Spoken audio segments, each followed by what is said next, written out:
ठाकुर official लावा toll माँ Gayatri recording studio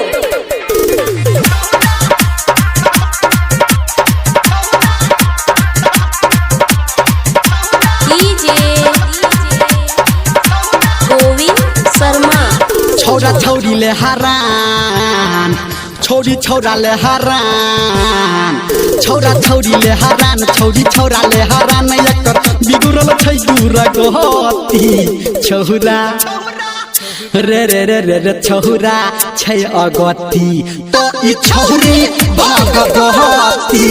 छौरा छै अगति तो ई छौरी भगवती छौरा छै अगति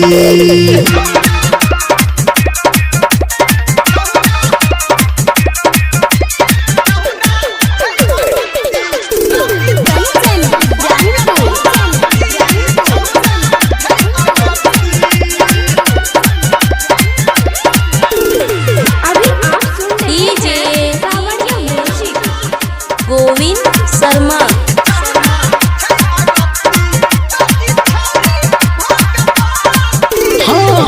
बाली उमर में छौरी करै छै नदानी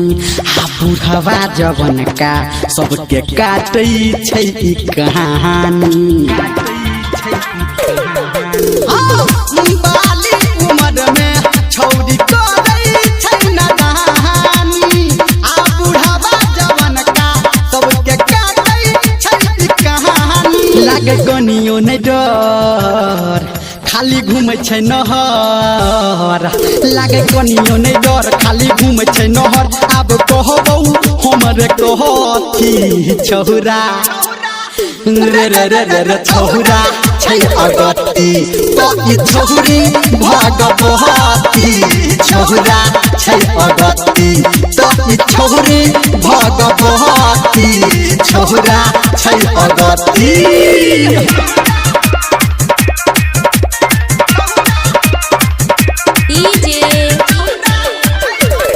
गोविंद शर्मा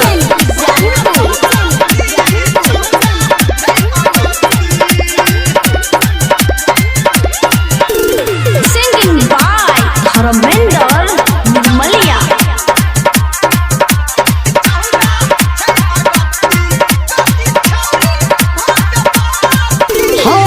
गाबी गाबी गाना सबके कहै धर्मेंद्र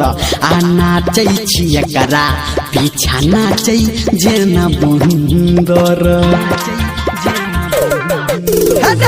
गाबी गाबी गाना सबके कहै धर्मेंद्र आ नाचै छी एकरा पीछा नाचै जेना बंदर छै दुनिया दीवाना रे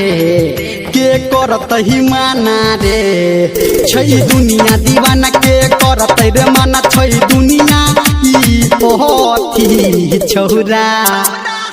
रे रे रे रे छौरा छै अगति तो ई छौरी भगवती छौरा छै अगति तो ई छौरी भगवती छौरा छै अगति लावा टोल